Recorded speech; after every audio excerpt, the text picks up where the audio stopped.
Ang kwentong ito ay hango sa totoong buhay. Karanasan ito ni Rigo.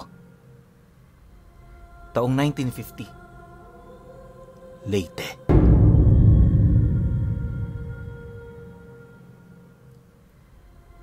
Itong mga panahong ito, minabuti ng pamilya ni Rigo na lumipat sa liblib na nayon.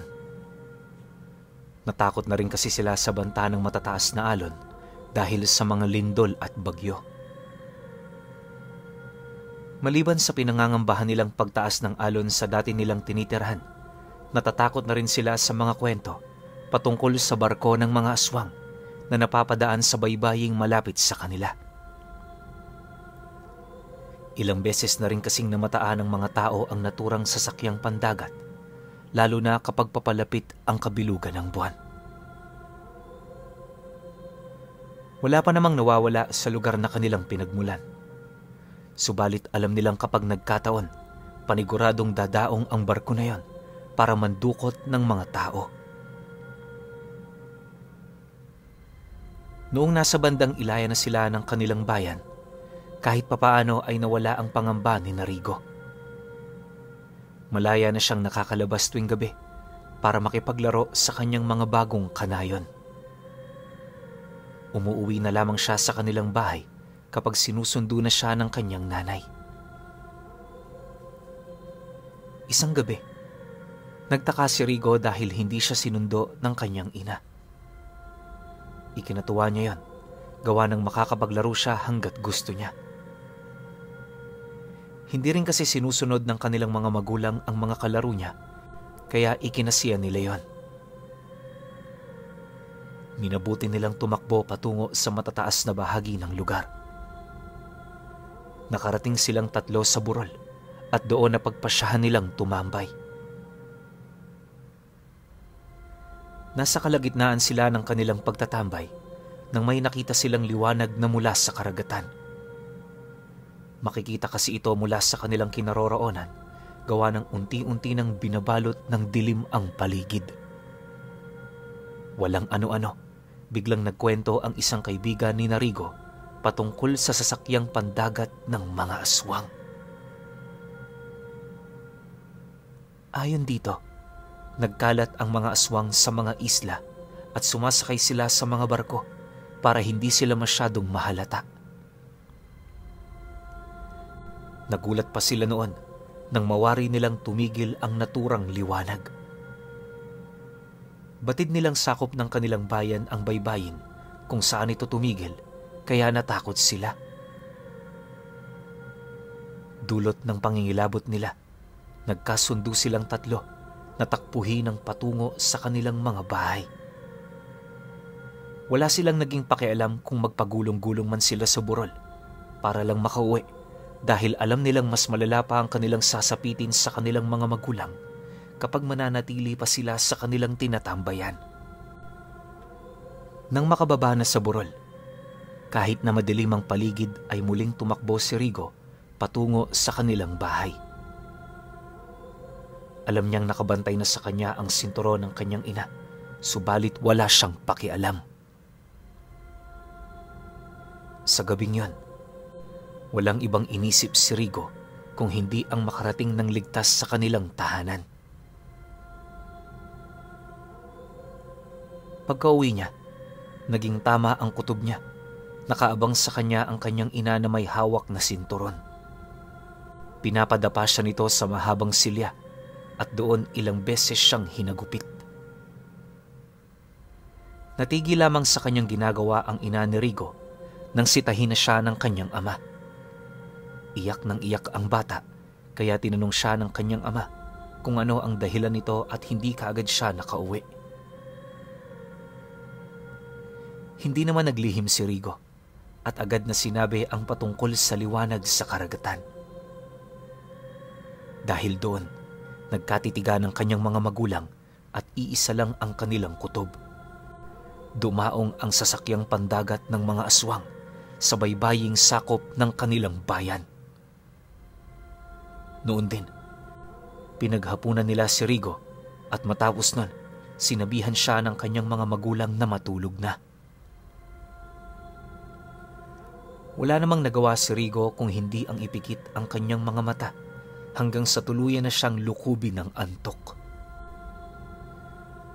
Kinabukasan, nagising siya na wala ang kanyang mga magulang sa loob ng kanilang bahay. Dahil dito, lumabas siya at naabutan niya ang mga ito na may kausap na isang tao. Marahan siyang lumapit doon at napag-alaman niya na tama ang naging kutob niya. Narinig kasi ni Rigo ang salaysay ng naturang tao na nagmula sa bayan at may tumigil ngang sakayang pandagat sa baybaying sakop ng kanilang lugar. Yun nga lang, nakaalis na ito bago pa man nila mapuntahan yon at mausisa. Ang hindi nga lang nila sigurado ay kung sino ang may sakay nun o kung may nakabababa mula roon sa barko at nanatili sa kanilang bayan. Kinilabutan si Rigo sa kung ano-anong narinig niya. Kaya minabuti niyang bumalik na lang sa loob ng kanilang bahay. Hanggang sa tuluyan siyang makapasok. Hindi nawala ang paninindig ng kanyang mga balahibo sa batok dahil sa naramdaman niyang takot. Pagpasok ng kanyang mga magulang, agad nilang sinabi kay Rigo ang ikinuwento ng dati nilang kabaryo. Dahil dito, nagwika ang ama niyang wag na muna siyang lalabas sa gabi dahil napakadelikado ng paligid. Tango na lang ang naitugon doon ni Rigo at magmula noon, hindi na nga siya lumabas tuwing gabi. Isang beses, dahil walang makatulong sa pagkakaingi ng ama ni Rigo, niyaya siya nito para samahan siya. Hindi naman nakatanggi si Rigo, kaya sumama siya sa kanyang ama sa pagpasok sa gubat. Habang naglalakad, nagwika ang ama ni Rigo na kailangan nilang makauwi bago tuluyang sumapit ang hating gabi. Nagtaka pa si Rigo, kaya nagtanong siya kung ano ang dahilan nito. Hindi tayo dapat abutin ng 12:00 sa daan dahil yon ang oras na pinakaaktibo ang mga aswang. Saad ng ama ni Rigo. Hindi siya nakaimik noon at ipinagpatuloy ang kanyang paglalakad hanggang sa makarating na sila sa bahagi kung saan binabalak ng kanyang ama na magkaingin. Magsisimula na sana sa pagsusunog ang ama ni Rigo sa bahaging yon ng kagubatan nang makarinig sila ng paghuni sa paligid. Umaligid yun sa kanila, kaya nag-antabay na muna silang dalawa. Habang nagmamatsyag sa paligid, napansin nilang dalawa na tila umaaligid mismo yon malapit sa kanilang pwesto. Nagsimula ng panindigan ng kanyang balahibo si Rigo at parang lumalaki ang kanyang ulo dulot ng pangingilabot. Nagtanong siya sa kanyang ama kung ano ang ingay na yon. Subalit sinenyasan siyang tumahimik muna. Nung mga panahong yon, nauulinigan ni Rigo na parang nasa likuran lamang nila ang kaluskos. Walang ano-ano, napamura ang kanyang ama at agad na nagbanta. Huwag niyo kaming subukan. Hindi mo kilala ang iyong kinakalaban. Pagkatapos niyang magwika ng mga katagang yon, agad niyang sinunog ang bahaging ikakaingin nila. Saktong paglagablab ng apoy, iginala ni Rigo ang kanyang paningin sa paligid at napahakbang siya papalapit sa kanyang ama nang makita ang 3 may itim na aso na may nagbabagang mga mata. Napansin din ni Rigo na duguan ang mga bunganga nila at animoy may kung anong hayop silang nilapa. Nang mawari ng 3 na nakita sila ni Rigo, nagmadali silang umalis. Agad namang sinabi yun ni Rigo sa kanyang ama at napamura ito, sabay sabing, Paniguradong aswang ang mga yon. Kung hindi ako nagkakamali, dito sila naglulungga. Sinabihan si Rigo ng kanyang ama na huwag itong aalis sa kanyang tabi dahil baka kung ano ang gawin sa kanya ng mga aswang. Nanatili nga si Rigo sa tabi nito hanggang sa unti-unting matupok na ang sinusunog nila. Nang masiguro nilang hindi nagagapang ang apoy sa ibang bahagi ng gubat, minabuti nilang iwan yon at magsimula ng maglakad pa uwi. Nagdali-dali silang dalawa sa takot na baka makasagupa nila ang mga asong nakita ni Rigo. Kahit na hindi nila alam kung saan na nagpunta ang mga ito, alam nila sa kanilang sarili na kinakailangan nilang maging alerto. Sa kabutihang palad, nakauwi sila sa kanilang bahay nang hindi na nila nakasagupa pa ang 3 malalaking aso. Ikinuwento nila yon sa ina ni Rigo at maging ang Ale ay nabahala sa kaligtasan ng kanyang mag-ama. Sinabi nito na hindi na dapat muna sila pumapasok sa gubat, lalo pa at nagiging maugong ang kwento sa kabayanan patungkol sa sakayang pandagat na dumaong kung saan lulan ang mga aswang. Hindi naman nakaimik noon si Rigo at ang kanyang ama. Dahil nakaramdam sila ng pagod, minabuti nilang matulog na lamang. Ang ina naman ni Rigo ay nakahiga na rin katabi ng asawa nito.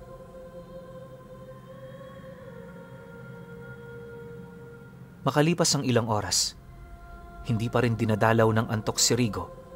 Parang may bumabagabag kasi sa kanyang isipan na hindi naman niya alam kung ano. Nakakaramdam din siya ng pagkaalinsangan ng panahon, kaya minabuti na lamang muna niya na buksan ang bintana at nang makapagpahangin. Nasa kalagitnaan siya ng pagpapahangin nang makarinig siya ng mga sunod-sunod na yabag na parang umaaligid sa kanilang bahay. Madilim noon dahil walang buwan sa kalangitan, kaya sinipat niya ng maigi ang paligid. Walang ano-ano, nagulat siya nang may maaninag siyang tumatakbo. Hindi niya alam kung ano yon, subalit mabibilis ang yabag nito na parang ayaw talagang magpahuli. Makaraan pa ang ilang minuto, tumigil ang pagtakbong yon at nagkataon na sa tapat yon ng durungawan. Maiging sinipat ni Rigo ang madilim na bahaging yon hanggang sa mapansin niya ang 6 na nagbabagang bagay. Naalala kaagad niya ang 3 dambuhalang aso sa gubat at nagkaroon siya ng kutob na baka sinundan sila ng mga ito.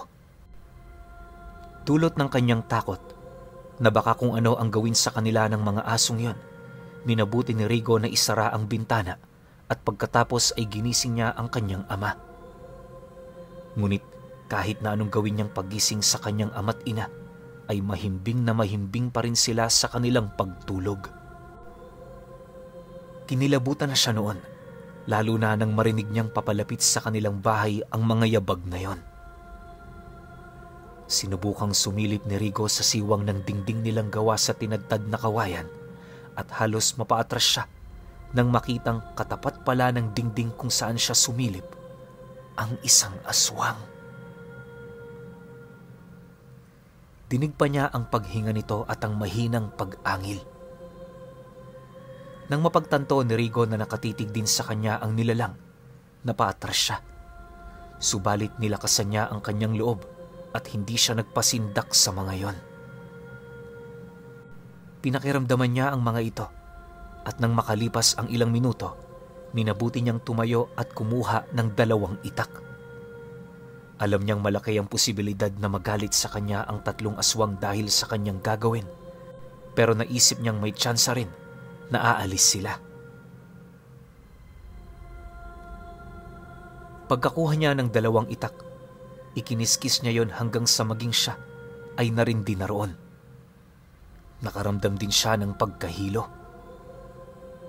Dahil sa kanyang ginawa, napaangil ang 3 nilalang sa labas. Sa hindi niya inaasahan, kinaluskos ng mga ito ang dingding ng bahay nila, kaya mas lalo pa niyang ikiniskis ang 2 itak na hawak niya. Dulot ng kanyang ginawa, nagising ang kanyang ama. Galit itong nagtanong kay Rigo kung ano ang kanyang ginagawa, subalit bago pa man makatugon ng binatilyo sa kanya, nakarinig na siya ng ingay at mga pag-aangil sa labas. Agad na napamura ang ama ni Rigo at tila nawala ang antok na naramdaman nito. Mabilis niyang kinuha ang itak na hawak ng kanyang anak at pagkatapos itinarak yon sa dingding. Nakarinig sila ng mahinang pag-ungol na sinundan ng mga mabibilis na yabag ng paa palayo. Dahil doon, napagtanto nilang marahil ay natakot ang isang aswang. Magiging kampante na sana ang ama ni Rigo, subalit sinabi ng binatilyo na 3 ang aswang na nasa labas ng kanilang bahay at marahil nasa ibang bahagi nakapwesto ang mga yon. Walang ano-ano, nakarinig sila ng ingay sa silong ng kanilang bahay na parang may kung anong naghuhukay ng lupa roon. Sinindihan nila ang kanilang lampara at sumilip sa siwang ng sahig at kagaya ng naging hinala ni Rigo, naroroon ang 2 dambuhalang aso na nooy abala sa pagkaskas sa lupa. Matapos nilang gawin yon, umupo sila roon tsaka napatingala. Agad namang napamura ang ama ng lalaki at agad na binuhusan ng gaas ang bahagi kung saan nakapwesto ang 2. Matapos gawin yon ng ama ni Rigo, napahiyaw ang isang aso at napansin niyo ng binatilyo na tila nagwawala ito. Naisip niyang baka natamaan yon sa ulo. Dahil sa ginawa ng ama ni Rigo, nagalit ang isang nilalang. Tumayo yon at sinubukang umpugin ng ulo nito ang sahig. Dahil dito, halos masira na yon. Sa galit naman ng ama ni Rigo, nagmadali siyang bumaba habang dala ang kanyang lampara at itak. Nang nasa labas na siya ng bahay nila, napasigaw siya at nakita niyang naroroon pa rin ang 2 dambuhalang aso sa ilalim ng bahay nila. Naging salitan ang pagtitig nila sa siwang ng sahig at sa lalaki. Itinaboy sila ng ama ni Rigo pero hindi sila nakinig. Dahil dito, walang pagdadalawang isip na itinapon nito ang lampara sa silong ng kanilang bahay. Alam niyang hindi naman maaabot ang sahig nila dahil mataas ang iniangat nito sa lupa. Pagkabagsak ng lampara sa tabi ng 2 dambuhalang aso, agad na nabasag yon at naging dahilan yon para magliyab ang katawan nila. Marahil, nagawang sindaki ng ama ni Rigo ang mga aswang na yon, kaya patakbo silang umalis habang nasusunog ang kanilang katawan. Nagmadali ring kumuha ng tubig ang tatay ng binatilyo para sabuyan ang apoy sa silong ng kanilang bahay. Nang masiguro niyang wala ng apoy sa ilalim ng kanilang bahay, nagmadali ang lalaki sa pag-akyat. Nagkataon din na nagising ang ina ni Rigo at lumabas sa silid nila. Naabutan niyang nagkakagulo sa labas, kaya nagtanong siya kina Rigo kung ano ang nangyari. Hindi naman nagdalawang isip si Rigo na sabihin kung ano ang naganap. Napabuntong hininga naman ang ina ng binatilyo at nagtanong kung ano ang posibleng dahilan ng pagpunta ng mga aswang sa kanila. Napatitig naman kaagad ang ama ni Rigo sa binatilyo at may kung anong inalala. Walang ano-ano, may kung anong nagunita si Rigo na siyang naging dahilan para tumibay ang hinala nila. Ayon dito, duguan ang nguso ng mga dambuhalang aso noong makita niya ito, kaya marahil daw baka may biniktima ang mga yon sa loob ng gubat. Dahil naroon si Rigo, baka inisip ng 3 aswang na nasaksihan nila ang pambibiktima ng mga ito. Huwag na kayong mag-alala. Paniguradong hindi na babalik ang mga yon dito. Saad ng ama ni Rigo na animoy sigurado sa kanyang sinasabi. Nagtanong naman agad ang kanyang asawa kung papaano siya nakakasiguro at ang sinabi nito, nagawa niyang sunugin ang 2 aswang kaya panigurado na madadala na ang mga yon na bumalik. Dahil sinigurado naman ng ama ni Rigo na hindi na babalik ang mga aswang na yon, napagpasyahan nilang bumalik sa pagtulog. Maging si Rigo ay nakatulog na rin ng mahimbing dahil sa pagod na kanyang naramdaman. Kinabukasan, maaga pa silang nagising. Agad na niyaya ng kanyang ama si Rigo upang balikan ang gubat kung saan sila nagkakaingin. Hindi naman tumanggi ang binatilyo at sumama na sa kanyang ama. Pagdating nila roon, sinuyod nila ang lugar at gano'n na lang ang kanilang gulat nang makita ang katawan ng isang lalaki na wakwak na ang tiyan at wala ng laman loob. Dayo ang lalaking yon, kaya hindi nila alam kung paano yon napadpad sa kanilang baryo. Subalit iisa lang ang kanilang sigurado. Yon ay biniktima ng aswang ang lalaki. At tama nga ang kanilang naging hinala ukol sa 3 dambuhalang aso. Dahil kampante naman ng ama ni Rigo na hindi nababalik ang mga aswang, minabuti nilang itapon na lang sa ilog ang bangkay ng lalaki. Alam nilang malaki ang tsansa na sila ang paghinalaang pumatay doon, kaya kailangan nilang makasiguro. Matapos nilang gawin yon, bumalik na sila sa kanilang bahay at ninais sanang ibalita ni Rigo ang nangyari. Nasa kalagitnaan sila ng kanilang paglalakad nang may makita silang mga taong naglalakad din. Dayo ang mga yon at tila iba ang kilos nila kung ikukumpara sa mga taga-nayon. Ang bilang nila ay nasa 8 at may mga babae pa silang kasama. Hindi na muna nagpatuloy si Rigo at minabuti nilang matyaga ng mga yon. Patungo kasi ang mga tao sa gubat. Naisip nilang baka isang pamilya ang mga ito, ngunit isang palaisipan sa kanila kung ano ang gagawin ng mga ito sa loob ng gubat. Nang makalayo na ang mga yon, naalala ni Rigo ang patungkol sa sakayang pandagat na sinasabing sinakyan ng aswang. Agad namang napailing ang ama nito at nagwika na hindi pa sila sigurado roon. Nang wala na ang 8 katao, nagpatuloy sila sa kanilang paglalakad hanggang sa makarating sila sa kanilang bahay. Sinabi ni Rigo sa kanyang ina ang nangyari at agad din itong ibinalita sa iba nilang kanayon ang patungkol doon. Dulot ng ginawa ng ina ni Rigo, nakapaghanda ang mga tao. Paniwalang paniwala rin kasi sila sa barko ng mga aswang at hindi malabong makakarating sa nayon nila ang mga nilalang na yon. Dumaan ang mga araw, ngunit wala namang kakaibang nangyayari. Walang namatay na mga hayop at walang mga batang nawawala. Maging ang gubat kung saan nagkakaingin si Rigo ay wala ring pinagbago. Hindi nga lang nila masyadong ginalugad yon sa takot na baka may mabangis na hayop silang makakasalubong.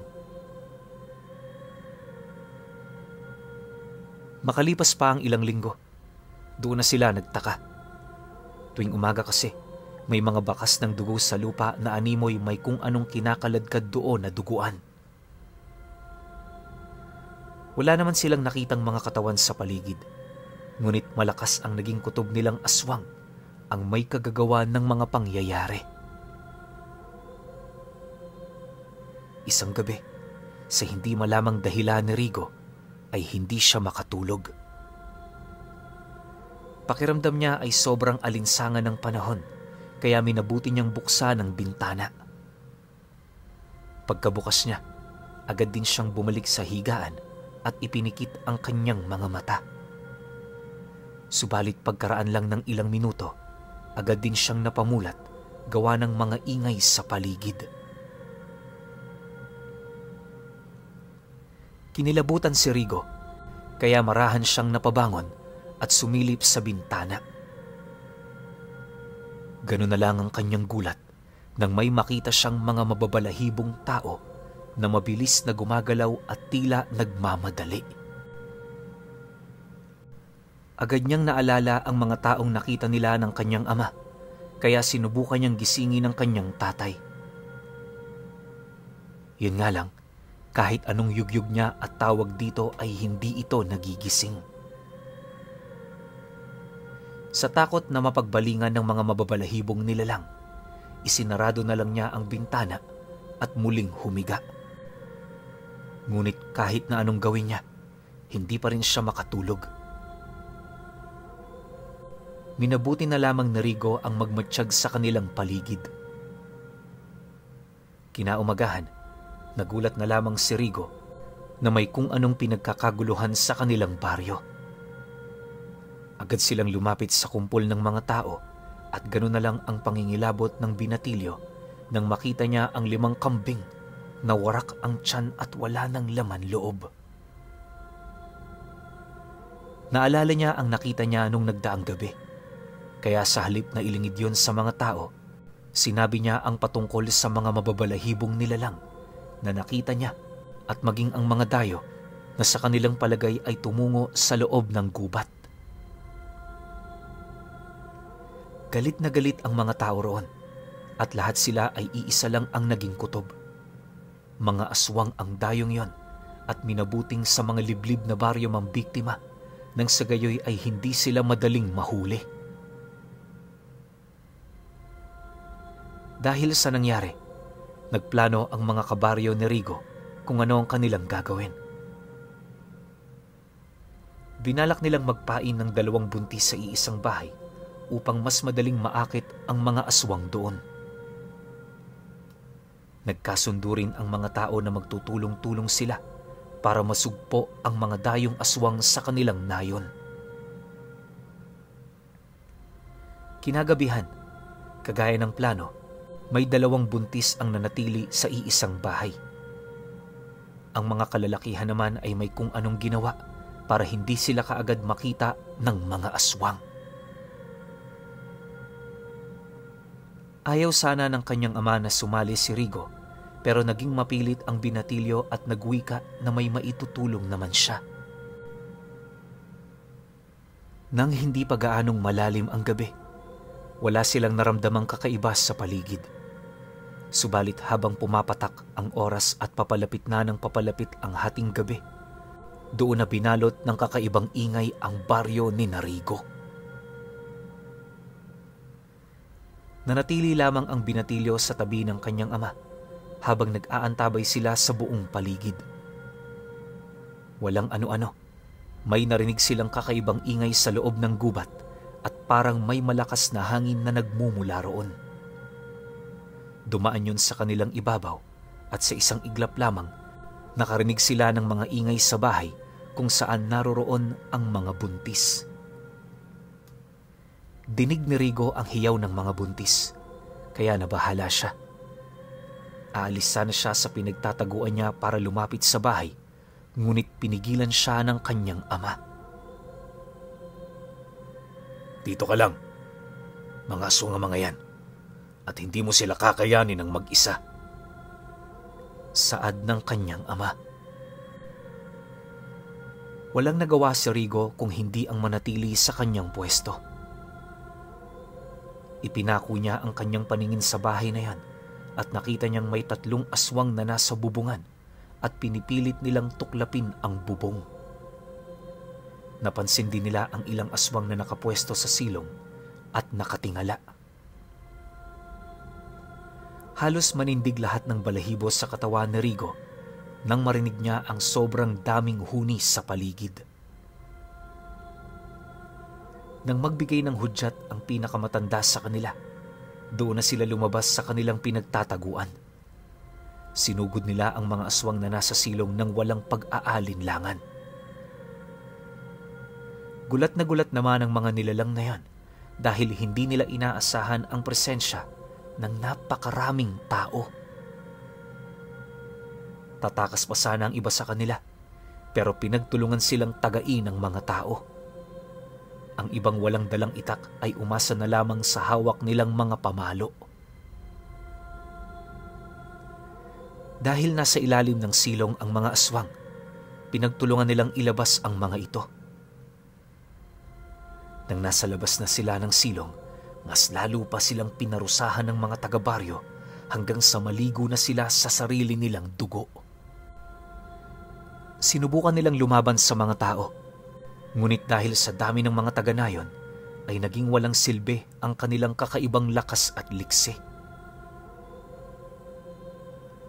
Ang mga aswang namang nasa ibabaw ng bubong ay nagulat sa nasaksihan at napako sila sa kanilang pwesto habang nakamasid sa ginagawa ng mga tao. Nag-alangan ng mga yon na ipagpatuloy ang kanilang ginagawa sa bubong. Noon din, nakita ni Rigor na tila naghahanda ang isa sa mga yon sa pag-atake sa mga taong nagpaparusa sa mga kalahi niyang aswang, kaya agad niyang itinuro ang mga yon.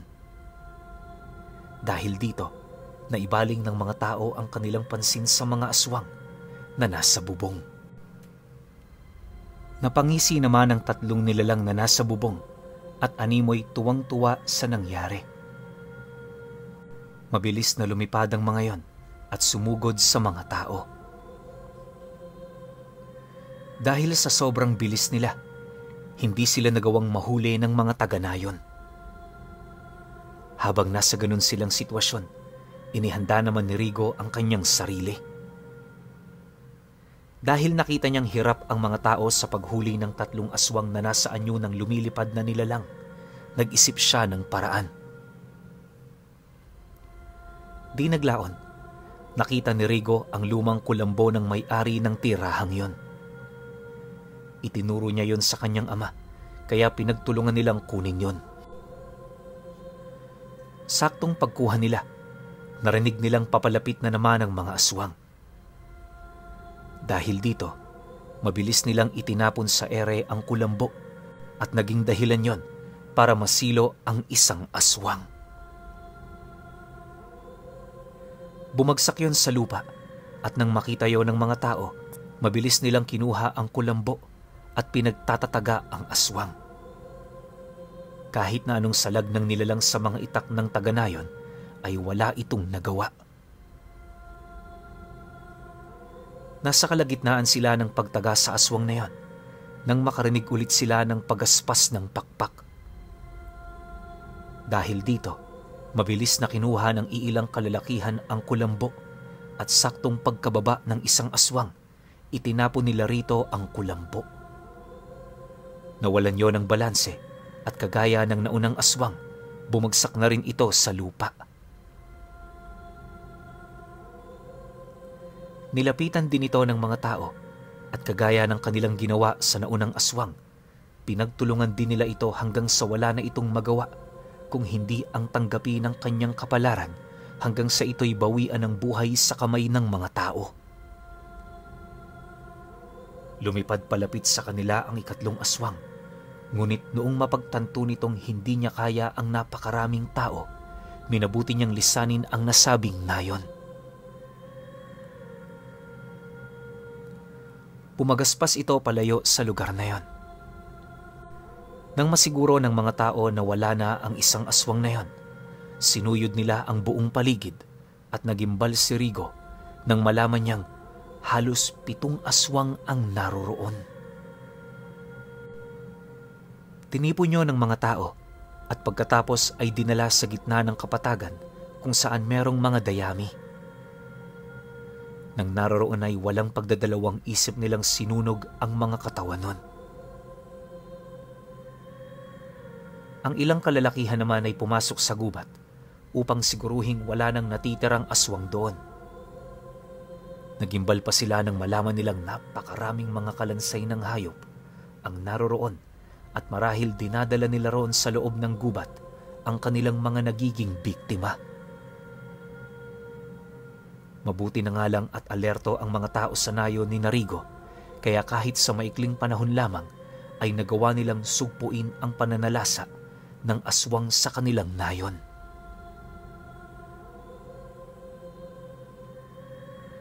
Dahil sa nangyari, kumalat sa ibang nayon ang nangyari at dahil doon, naging maugong ang balita na marahil nakarating ang mga aswang na yon sa kanilang bayan nang minsang dumaong ang barko ng mga aswang.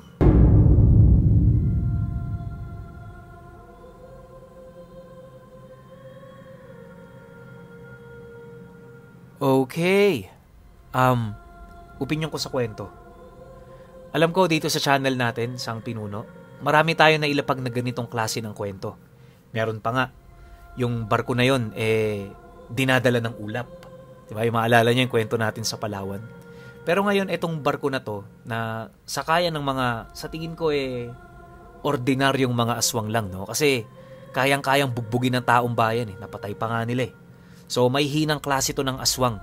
Or pwedeng normal na barko to ng mga tao, tapos nakikisabay lang dun yung mga aswang. Yung hindi naman talaga sila yung tulad ng ibang kwento natin na sobrang lalakas, na talagang makakatalo lang mga dibino, antingero, albularyo, o kung ano man. Pero dito, taong bayan. Siguro dahil sa dami. Kung mag-isa lang siguro yung tao, malamang kinarnito ng mga aswang. Marami sila. So, kaya nila siguro nasukol. Tsaka, hindi ko lang magets kung bakit kailangan nilang tumira sa nayon. Anong gusto nilang patunayan? Ubusin nila lahat ng nakatira doon? Kainin nila lahat? Kasi nga, parang gumawa sila ng base camp Kaso nga lang, nalaman nyo ng mga taga-nayon, kaya ending, ubus din sila. Pero may mga natira naman, nakatakas naman. Siguro, lumipat lang yun ng ibang lugar. Pero kayo, kung may opinion kayo sa kwentong ito, comment nyo lang sa baba. Yun lang. Hanggang sa susunod na kwento.